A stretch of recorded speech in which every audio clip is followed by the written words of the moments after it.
तो आइए शुरू करते हैं न्यूज पथ पर सफर और सबसे पहले आपको दिखाते हैं ऐसी तस्वीरें जिनका जिक्र सरे रहा है। ये तस्वीरें सुर्खियों में भी है और सोशल मीडिया पर भी है। इनसे आपका बाखबर होना बेहद जरूरी है क्योंकि चौराहे पर इन्हीं की चर्चा है और चर्चा में दुबई के नन्हे भाई बहन भी हैं। देखिए, दुबई के जैनम और जीविका नाम के भाई बहन एक बार फिर से सुर्खियों में आ गए। दरअसल उन्होंने एक वीडियो जारी कर दावा किया कि वो JioHotstar.com डोमेन मुफ्त में रिलायंस को ट्रांसफर कर देंगे। इन दोनों ने ये डोमेन दिल्ली के एक डेवलपर से खरीदा था जिसने शुरुआत में इसे रजिस्टर किया था। ऑफिशियल कॉन्ट्रैक्ट पर साइन होने के बाद रिलायंस को ये डोमेन मिल जाएगा। अपने वीडियो में जैनम और जीविका ने ये जानकारी दी कि रिलायंस IP लीगल टीम ने उनसे संपर्क किया था। फिर उन्होंने इस डोमेन का मालिकाना हक रिलायंस को सौंपने का फैसला किया। साथ ही उन्होंने इस डोमेन के बदले रिलायंस से कोई डील होने से साफ इनकार किया। महाराष्ट्र के नागपुर में 5 युवकों को तलवार लहराते हुए अपने वीडियो सोशल मीडिया पर शेयर करना महंगा पड़ गया। पुलिस ने इन 5 आरोपियों को पकड़ लिया। इससे पहले इन सभी के वीडियो सोशल मीडिया पर तेजी से वायरल हो रहे थे। ऐसे में पुलिस ने इस मामले में गंभीरता से जांच की और पता चला कि आरोपी कलमना इलाके के ही रहने वाले हैं। इन 5 में से 2 युवक नाबालिग हैं। इनके पास से काफी मात्रा में तलवार भी जब्त की गई। कहा जा रहा है कि उन्होंने अपना दबदबा दिखाने के लिए ऐसा किया। केरल के त्रिशूर में एक कार चालक पर जानबूझकर काफी देर तक एक एम्बुलेंस का रास्ता रोकने का आरोप लगा। इसके बाद ट्रैफिक पुलिस ने कार चालक का करीब 6,000 रुपए का चालान कर दिया। आरोप है कि एम्बुलेंस ड्राइवर अपने आगे चल रही कार को बार बार हॉर्न देता रहा, लेकिन कार चालक अपनी धुन में चलता गया। हालांकि वीडियो सामने आने के बाद अब केरल पुलिस ने कार चालक का ड्राइविंग लाइसेंस भी रद्द कर दिया। हरियाणा के कैथल की एक कार सुर्खियों में आ गई। दरअसल एक शख्स ने 19 साल पुरानी इस बलेरो को मॉडिफाई करवाकर थार जैसा बना दिया था, लेकिन जब ये ट्रैफिक पुलिस के हाथ चढ़ी तो कागज न होने पर इसे जब्त कर लिया गया। फिर जब रिकॉर्ड खंगाले गए तो पता चला कि 19 साल पुरानी बलेरो है जिसे सड़क हादसे के बाद कबाड़ में बेच दिया गया था। फिर इसे थार में तब्दील कर दिया गया, लेकिन अब पुलिस ने इसका 23,000 रुपए का चालान काट दिया। राजस्थान के अजमेर की रहने वाली एक सॉफ्टवेयर इंजीनियर ने 32 लाख रुपए की नौकरी छोड़कर वैराग्य जीवन की घोषणा की। दरअसल हर्षाली कोठारे बेंगलुरु में एक मल्टीनेशनल कंपनी में काम करती थी, लेकिन अब वो 3 दिसंबर को दीक्षा ले लेंगी। इससे पहले हर्षाली के परिवार और जन समाज ने एक कार्यक्रम आयोजित किया। और जिंदगी का सफर सुहाना हो, इसके लिए सावधान रहना जरूरी है। रोजमर्रा की आपाधापी में कुछ देर बैठकर सोचना समझना भी जरूरी है कि आपके आसपास क्या हो रहा है और जो कुछ हो रहा है उससे हमारी जिंदगी, हमारा परिवार कैसे प्रभावित हो सकता है। इसलिए हॉर्न बजाकर बाखबर करने वाली खबर जरूरी होती है। और आज की ये खबर हम सबकी जिंदगी से जुड़ी हुई है। सांस के बिना जीवन की कल्पना नहीं की जा सकती और उस सांस पर अगर आफत आ जाए तो जाहिर है जिंदगी के लिए संकट होगा। दिल्ली NCR में इन दिनों ऐसे ही देखने को मिल रहा है। यहां लोगों को खतरनाक हवा का सामना करना पड़ रहा है, जिससे सांस लेने में दिक्कत तो होती ही है, दूसरी बीमारियों की भी ये वजह बनती है। प्रदूषण इतना खतरनाक स्तर पर पहुंच गया है जो बेहद चिंता का सबब है।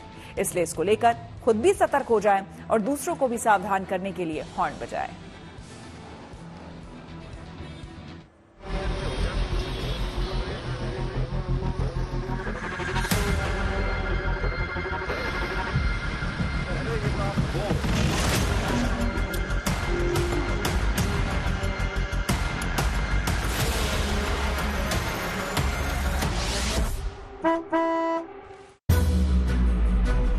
जिधर नजर दौड़ाएं, हर तरफ घना कोहरा। दिल्ली का प्रदूषण से बुरा हाल है। बड़ी संख्या में लोग बीमार हो रहे हैं। ज्यादातर चेहरों पर अब मास्क चढ़ गया है। आंखों में जलन जैसी समस्या हो रही है। खराब हवा से दिल्ली NCR में रहने वालों के लिए सांसों का एक बार फिर बेहद गंभीर संकट आ पड़ा है। इसलिए इसको लेकर हॉर्न बजाना जरूरी है। दिल्ली NCR में हर साल की तरह एक बार फिर खराब हवाओं के चलते सांस लेना तक दूभर हो गया है। इतना पोल्यूशन मुझे एक्सपेक्ट नहीं किया था कि इतना होगा। कि कोलकाता में भी गाड़ी वाड़ी है, बहुत सारे हैं, लेकिन इतना नहीं है कि पूरा अंधेरा अंधेरा हो जाएगा। आदमी दमा का मरीज होता जा रहा है, आदमी बीमार हो गया है पोल्यूशन। दिल्ली में जो भी रह रहे हैं, बच्चे रह रहे हैं, बूढ़े रह रहे हैं और बड़े लोग रह रहे हैं, और सबके हालत बहुत खराब ही चल रहा है।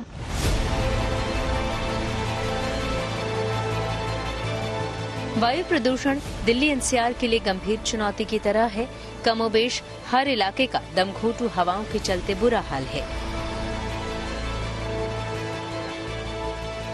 सर आपसे सबसे पहले पूछूंगी, मार्केट की बात हो रही है, डिमांड सबसे ज्यादा किन मास्क की है? देखिए, जैसे कि एकदम से पैनिक होता जा रहा है और डे बाय डे पोल्यूशन बढ़ रहा है, हर साल बढ़ रहा है। वैसे तो आपको पता है इंडिया के अंदर कोई मास्क का इतना चलन नहीं था, बट कोरोना के बाद बहुत ज़्यादा है और अब जैसे जैसे लोगों को अवेयरनेस हो रही है तो इस टाइम पोल्यूशन हाई टाइम पे है तो लोग ले रहे हैं। तो नॉर्मल मास्क जो है वो एक आप देखेंगे तो ये एक नॉर्मल मास्क है, 3 लेयर मास्क इसको कहते हैं। ये सर्जिकल टाइप मास्क है, इस तरह से हैं। इसके बाद आप ग्रेडिंग में आते जाएंगे तो अलग N95 3mm। बाहर निकलते समय सिर्फ एक मास्क है जिससे बचाव किया जा सकता है, तो तमाम तरीके के ऑप्शंस हैं, लेकिन जो सबसे ज्यादा भारी डिमांड की अगर हम बात करें तो वो इन सर्जिकल मास्क की, क्योंकि ये बेहद ही सस्ते मास्क है। बचाव हर एक मास्क करता है, फिर चाहे N95 का फिल्टर मास्क हो या इसी फैमिली के तमाम इस तरीके के मास्क जो इस वक्त मार्केट में। लेकिन ज्यादातर लोग जो है जो क्लॉथ मास्क होते हैं, क्योंकि वो एक ऐसी चीज है जो घर पर बनाई भी जा सकती है, वॉश करके वापस से यूज भी की जाती है और उसके अंदर ज्यादा कॉस्टिंग भी नहीं पड़ती है।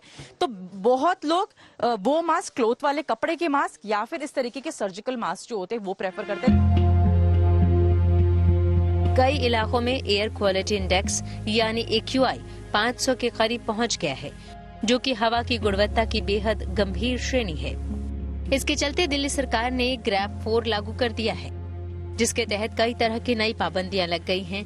वहीं खराब हालात को देखते हुए मौसम विभाग को ऑरेंज अलर्ट भी जारी करना पड़ा। दरअसल ग्रैप क्या है, ये जान लीजिए।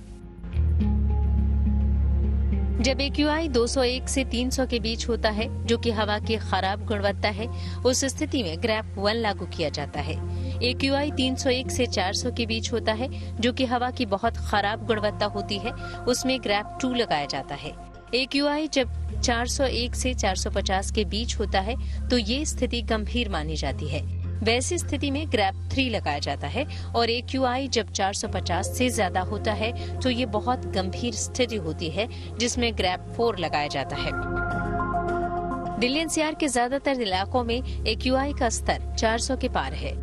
हालात ये हो गए हैं कि दोपहर में भी सड़कों पर गाड़ियों को लाइट जलाकर चलाना पड़ रहा है। कुछ समय तस्वीरें प्रगति मैदान टनल की दिखाना चाहूंगा, जहां आप देख सकते हैं कि कोहरे की ये जो मोटी चादर है जिसे हम स्मोक कहते हैं, वो यहाँ भी अंदर आप देख सकते हैं कि अंदर भी जो स्मोक है यहाँ पहुंच चुकी है। कुछ ही मीटरों की दूरी पर आप देखेंगे कि गाड़ियां हैं वो गायब हो रही हैं। यहाँ पर इसका असर है स्मोक, उसके कारण ट्रेन डिलेज हो रही है, फ्लाइट डिलेज हो रही है। आप देख सकते हैं कि स्मोक के कारण दिल्ली का कोई भी कोना है वो बचा नहीं है और राष्ट्रीय राजधानी दिल्ली में सांसों का आपातकाल है और प्रदूषण के कारण हाहाकार है। प्रगति मैदान हो या इंडिया गेट, हर तरफ धुंध की चादर ही देखने को मिल रही है। 500 की श्रेणी में जो है वो NCR में इस वक्त AQI लगातार पहुंच गया है। धीरे धीरे ग्रैप 4 की जो पाबंदियां है वो आज से लागू हो चुकी है, तो दिल्ली की हवा जो है आबो हवा अब वो बेहद ही खराब श्रेणी में पहुंचती जा रही है। लोगों को सांस लेने में ज्यादा तकलीफ महसूस हो रही है, आंखों में जलन है, तो लोगों को अपना ध्यान रखना बेहद ज्यादा जरूरी है। छोटे बच्चे हो, घर के बुजुर्ग हो, ज्यादा से ज्यादा उन्हें घर में रखिए और सबसे ज्यादा घर से बाहर निकले तो बिना मास्क के निकले बिल्कुल बिना। देश की राजधानी दिल्ली के सभी इलाकों में AQI का स्तर 450 को पार कर गया है। नरेला में 485 तो अशोक विहार में 497, दिलशाद गार्डन में 480, आनंद विहार में 495, ITO में 450, पटपड़गंज में 495, नेहरू नगर में 499, लोधी रोड में 487, जबकि द्वारका सेक्टर 8 और नजफगढ़ में तो AQI 500 के लेवल पर जा पहुंचा है। हालात बेहद खतरनाक नजर आ रहे हैं, यहाँ तक कि 2012 और 2016 से भी ज्यादा खतरनाक। देखिए, जो सफेद पैच जो दिखाई दे रहा है ये वो धुआं है। धुआं का आप कह सकते हैं एक तरह से एक बादल है, गुबार है जो पूरा। ये जो कुछ पिंकिश गुलाबी कलर का कुछ दिख रहा है, ये इनहैबिटेशन है और ये दिल्ली है जो आप देख पा रहे हैं। और इस समय जो मैंने कहा कि अभी आपको देखना पड़ेगा कि ये वर्स्ट होगा या नहीं, अभी ये गुबार आपकी तरफ मूव कर रहा है। ये क्यों मूव कर रहा है?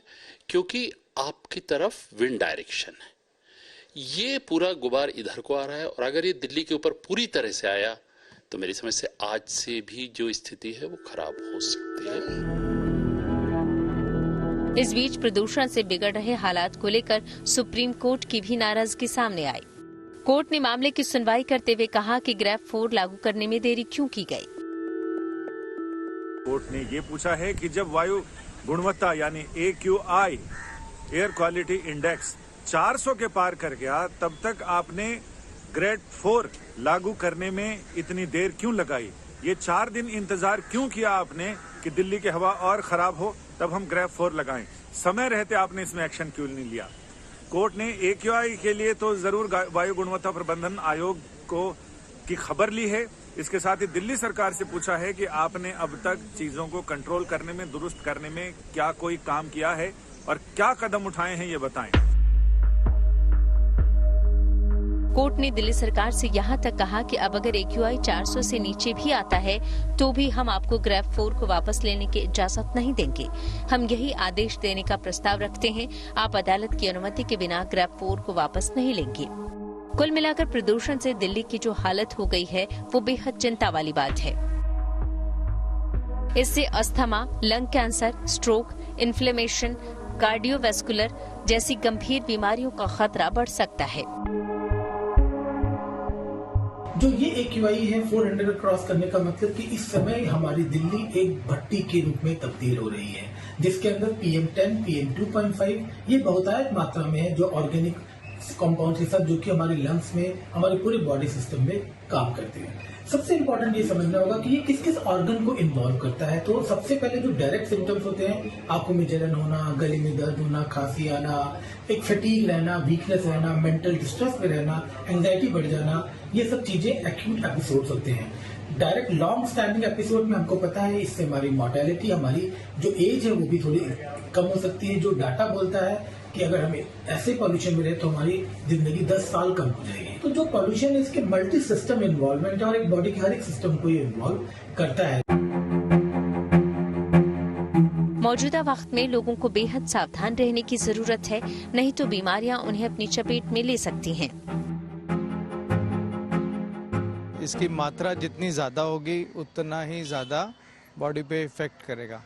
तो जितना इंडोर रहें उतना अच्छा है, जितना एयर प्यूरीफायर या घर के अंदर प्यूरीफाइंग प्लांट्स लगा के अपने घर को जो है वो एयर प्रदूषण से कम अंदर आने दें, वो बेटर रहेगा।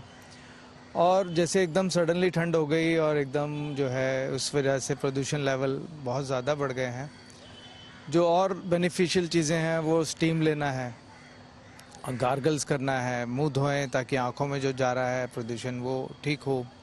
Outdoor activity, specially athletic activity जैसे भागना, दौड़ना, बाहर बैठ के योगा करना, वो अवॉइड करें। बच्चों और बुजुर्गों की इम्यूनिटी काफी कम होती है, इसलिए जो हालात हैं उसमें उनका ध्यान रखना बेहद जरूरी है।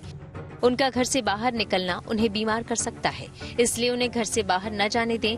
बच्चे बुजुर्ग ही नहीं बल्कि सभी को ये कोशिश करनी चाहिए कि जरूरत न होने पर घर से बाहर निकलने से बचें।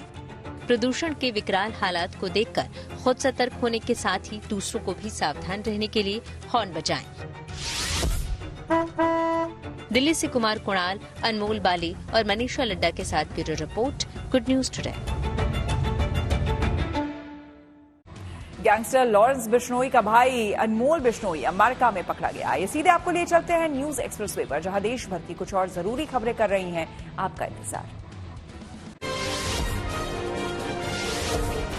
महाराष्ट्र और झारखंड में चुनाव प्रचार का शोर थम गया। अब महाराष्ट्र विधानसभा की सभी 288 सीटों पर 20 नवंबर यानी बुधवार को वोटिंग होगी। इसी दिन झारखंड विधानसभा चुनाव के दूसरे चरण में 38 सीटों पर वोट डाले जाएंगे। वहीं 23 नवंबर को महाराष्ट्र और झारखंड में नतीजे घोषित कर दिए जाएंगे। दोनों राज्यों के साथ बाकी राज्यों के उपचुनाव के लिए भी इसी दिन काउंटिंग होगी।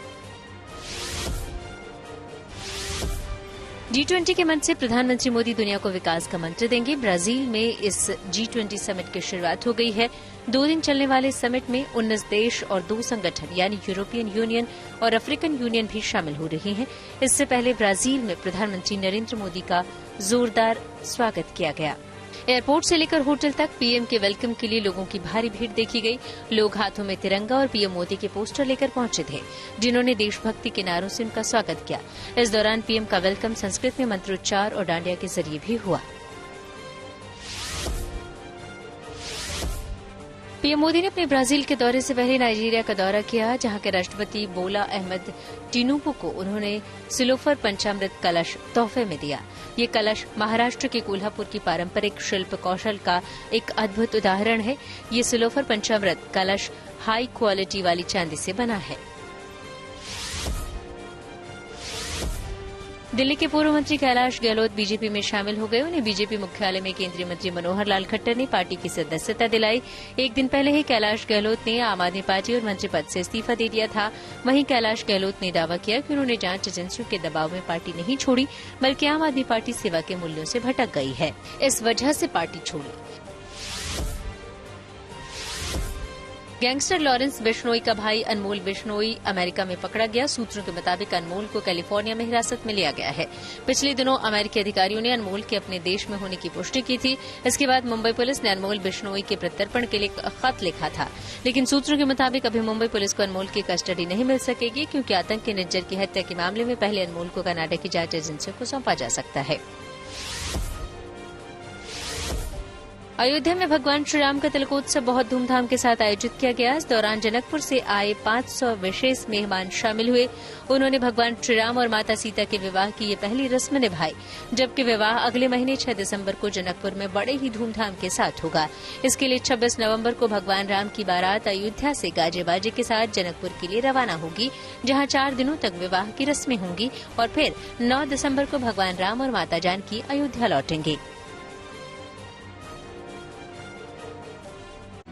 और खबरों के एक्सप्रेसवे से आइए आगे रुक करते हैं सियासी ढाबे का, जहां आज की सबसे दिलचस्प खबर मौजूद है। मणिपुर में हिंसा की आग एक बार फिर से विकराल रूप लेती नजर आ रही है, जिसे रोकने के लिए केंद्र के स्तर पर बड़ी कवायद शुरू हो चुकी है। राज्य में शांति स्थापित करने के लिए केंद्रीय गृह मंत्री अमित शाह खुद मोर्चा संभाले हुए हैं।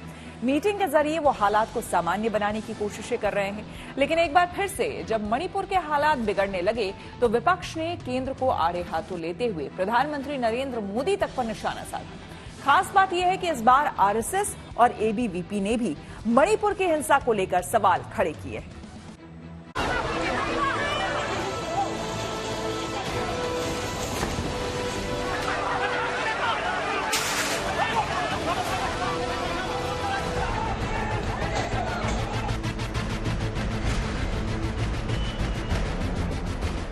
मणिपुर में एक बार फिर हिंसा की आग भड़क उठी है। पिछले साल मई से ही राज्य जातीय संघर्ष से जूझ रहा है। जिरीबाम जिले में हिंसा भड़कने और दूसरे स्थानों पर फैलने के बाद केंद्र सरकार की तरफ से हालात को काबू में करने के लिए कदम उठाए जा रहे हैं, लेकिन लोगों का गुस्सा शांत होने का नाम नहीं ले रहा। वो विधायकों, मंत्रियों के घरों में भी तोड़फोड़ और आगजनी करने पर उतारू हैं।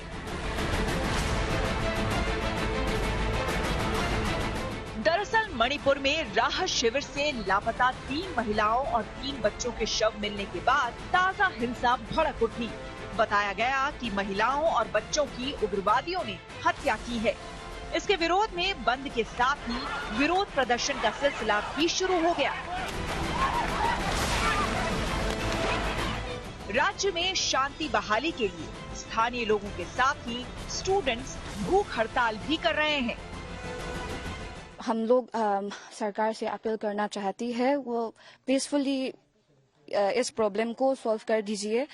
हम भी एक स्टूडेंट है, इसलिए हम भी पढ़ना चाहती है, पीसफुली पढ़ना चाहती है। इसलिए मैं सरकार से अपील करना चाहती हूँ कि ये जो भी हो रहा है जल्दी से सॉल्व कर दीजिए। हिंसा की वजह से मणिपुर में जनजीवन बुरी तरह से प्रभावित है। छात्रों की पढ़ाई बाधित हो रही है, लेकिन हालात इस कदर बिगड़ गए हैं कि हिंसा के बाद वहां के 7 जिलों में कर्फ्यू लगा दिया गया है। इंटरनेट सर्विस सस्पेंड कर दी गई है। इन सब के बीच एनपीपी ने मणिपुर की बीरेन सिंह सरकार से समर्थन वापसी का ऐलान भी कर दिया। Situation in Manipur has been very disturbing, and we were very hopeful that with different steps we would be able to see the overall situation improve. But sadly, the situation has further deteriorated, and the National People's Party, the leaders, the MLAs all have strongly felt that we have lost the confidence in the current government that is there, led by Shri Biren Singh, and hence the National People's Party has decided to withdraw its support to the Biren-led government, keeping in mind the overall suffering and the situation that is there the people of Manipur are facing. हालांकि NPP के समर्थन वापसी का बीरेन सरकार को कोई खतरा नहीं है, लेकिन मणिपुर की बिगड़ती स्थिति चिंता का सबब जरूर है। यही वजह है कि केंद्र सरकार पूरे हालात पर नजर बनाए हुए है। सीआरपीएफ की 50 कंपनियां मणिपुर भेजने का फैसला लिया गया। इससे पहले 20 कंपनियां भेजना तय किया गया था। खुद सीआरपीएफ चीफ अनीश दयाल सिंह ने मणिपुर का दौरा कर हालात का जायजा लिया। सूत्रों के मुताबिक मणिपुर को लेकर केंद्रीय गृह मंत्री अमित शाह की अध्यक्षता में उच्च स्तरीय बैठक भी हुई, जिसमें सुरक्षा बलों की तैनाती की समीक्षा के साथ ही सेंट्रल आर्म फोर्सेज और राज्य के पुलिस अधिकारियों को शांति और कानून व्यवस्था बनाए रखने का निर्देश दिया गया। ये एक विदेशी शक्तियां सक्रिय भी होती थी, धर्म का परिवर्तन कराना और वहां पर हिंसा करा के भारत के खिलाफ जहर उगलना, और इन आतंकी घटनाओं को भारतीय जनता पार्टी शासन आने के बाद में काफी हद तक रोका गया। अब वो कभी कभी फिर से उठ खड़े होने का षड्यंत्र करते हैं, और पूरी तरीके से सरकार और शासन प्रशासन सक्षम है, और गृह मंत्री जी स्वयं इसको मॉनिटर करते हैं। प्रधानमंत्री जी की पूरी दृष्टि उधर है। उस प्रकार की घटनाएं घटती है असामाजिक तत्वों को, मैं समझता हूं कठोर दंड का पात्र वो बनेंगे, और जल्दी ही इस पे सारी चीजों पर पूर्णतः नियंत्रण होगा सरकार का। मणिपुर के हालात की गंभीरता का इसी से अंदाजा लगाया जा सकता है कि लगातार दूसरे दिन केंद्रीय गृह मंत्री अमित शाह ने मणिपुर को लेकर ये बैठक की। इन सब के बीच एनआईए ने हिंसा के 3 मामलों की जांच अपने हाथ में लेते हुए 3 एफआईआर दर्ज भी कर ली है। हालांकि मणिपुर के मुद्दे पर विपक्ष से लेकर अपनों तक के निशाने पर केंद्र सरकार आ गई है। विपक्ष मणिपुर के हालात को लेकर केंद्र सरकार पर निशाना साधने का मौका नहीं चूकता। 1.5 साल हो गए मणिपुर हिंदुस्तान का स्टेट है, मगर प्रधानमंत्री आज तक मणिपुर नहीं गए हैं। और मणिपुर में मैं गया हूं, मैंने अपनी आंखों से जो हो रहा है देखा है। हमारी पूरी सपोर्ट है। हमने सरकार को कहा है कि जल्दी से जल्दी हिंसा को बंद कीजिए। होम मिनिस्टर जी को अपना काम करना चाहिए, मगर किसी न किसी कारण होम मिनिस्टर अपने काम में इंटरेस्ट नहीं ले रहे हैं। बीजेपी के लोगों ने नफरत फैलाई है और इसीलिए आग लगती है। राहुल गांधी के अलावा विपक्ष के दूसरे नेता भी मणिपुर के हालात को लेकर केंद्र सरकार पर हमलावर हैं। पंतप्रधान जी को इस मणिपुर इश्यू को प्रायोरिटी रखना चाहिए। उसने विदेशी दौरा अभी बंद करना चाहिए। देश में इलेक्शन और जो भी है वो बंद करके मणिपुर को प्रायोरिटी लिस्ट पे डाल के मणिपुर में जाके लोगों से बातचीत करें। और अलग अलग पॉलिटिकल पार्टीज है, विधायक है, अपने मुख्यमंत्री और सबसे मिले, और उसमें कैसे मणिपुर को इस वायलेंस से बाहर निकाले और उधर नॉर्मलसी कैसे लाए, ये पंतप्रधान जी को प्रायोरिटी देके करना चाहिए। में है, जिससे लगता है कि एनपीपी नाराज है। आने वाले समय में बीजेपी में भी बहुत बड़ी फूट होगी। लेकिन दुर्भाग्य है कि महाराष्ट्र में चुनाव में प्रचार में समय दे सकते हैं, लेकिन मणिपुर को बचाने के लिए समय नहीं दे सकते। मणिपुर के हालात को लेकर विपक्ष ही नहीं बल्कि आरएसएस और एबीवीपी की ओर से भी अब केंद्र सरकार पर सवालिया निशान लगाए जा रहे हैं। संघ ने 19 महीने से जारी हिंसा का समाधान नहीं होने को दुर्भाग्यपूर्ण करार दिया है। साथ ही ये भी कहा गया है कि केंद्र और राज्य सरकार को जल्द से जल्द चल रहे संघर्ष को ईमानदारी से हल निकालना चाहिए। वहीं बीजेपी के छात्र संगठन अखिल भारतीय विद्यार्थी परिषद ने भी मणिपुर हिंसा को लेकर बयान जारी किया है। एबीवीपी ने 6 अगवा लोगों की क्रूर हत्याओं, सशस्त्र उग्रवादियों द्वारा घरों को जलाने, जिरीबाम में पुलिस और सीआरपीएफ कर्मियों पर हमले की कड़ी निंदा की है। एबीवीपी की ओर से मणिपुर में शांति और व्यवस्था बहाल करने, निर्दोष नागरिकों की सुरक्षा और विफल प्रतिक्रिया के लिए जवाबदेही तय करने के लिए तत्काल कार्रवाई की मांग की है। Bureau report, good news today.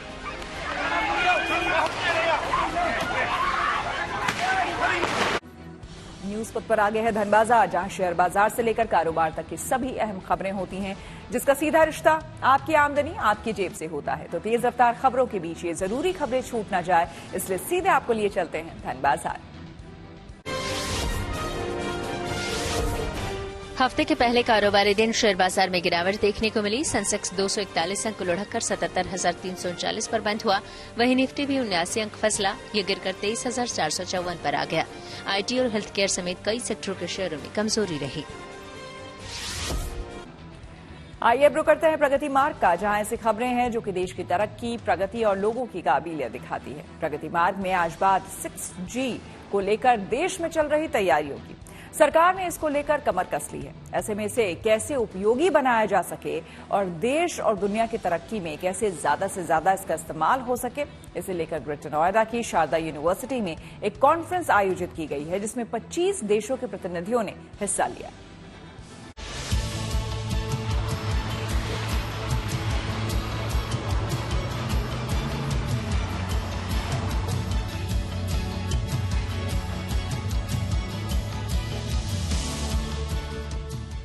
Five G की बात अब पुरानी हो गई।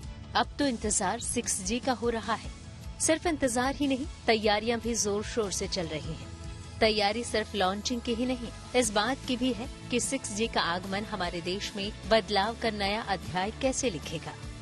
ये देश और दुनिया के विकास में कितनी महत्वपूर्ण भूमिका निभाने के लिए तैयार होगा। इसे किस तरह से असरदार बनाया जाए कि ये संपूर्ण मानवता के लिए वरदान साबित हो। इसी पर चर्चा के लिए ग्रेटर नोएडा के शारदा यूनिवर्सिटी में एक विश्व स्तरीय कॉन्फ्रेंस का आयोजन किया गया, जिसे नाम दिया गया wireless personal multimedia communication conference. और इसमें शामिल होने के लिए दुनिया भर के 25 देशों से लोग आए। इनमें ऑथर्स भी थे, डेलीगेट्स भी और स्पीकर्स भी।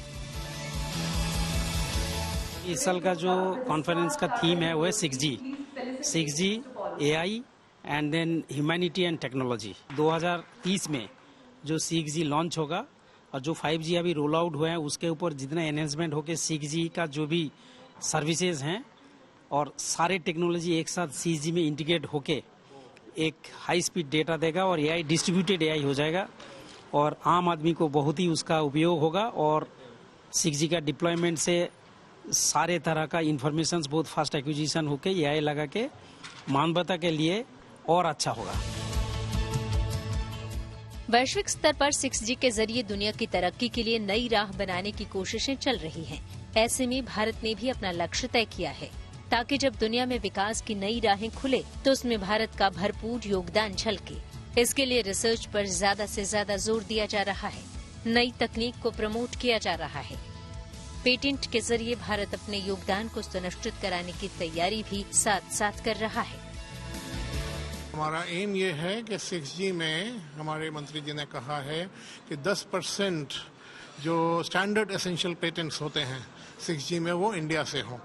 तो ये हमारा एक बहुत ही महत्वाकांक्षी टारगेट है जिसके लिए हम काम कर रहे हैं। हमारे जो रिसर्चर्स हैं, साइंटिस्ट हैं, वो इसमें रेगुलर रिसर्च कर रहे हैं, पेटेंट्स फाइल कर रहे हैं और 3GPP बॉडीज़ में हम पार्टिसिपेट करेंगे उनके मीटिंग्स में और अपना जो रिसर्च है उसको पुश करेंगे कि वो स्टैंडर्ड एसेंशियल पेटेंट बन जाए, क्योंकि वैल्यू पेटेंट की SEP बन के ही आती है, क्योंकि उसको दुनिया भर में फॉलो करना होता है। ये नए नए आविष्कार भारत की उन्हीं कोशिशों का हिस्सा है। इस कॉन्फ्रेंस में इन फ्यूचर तकनीकों की भी प्रदर्शनी लगाई गई है।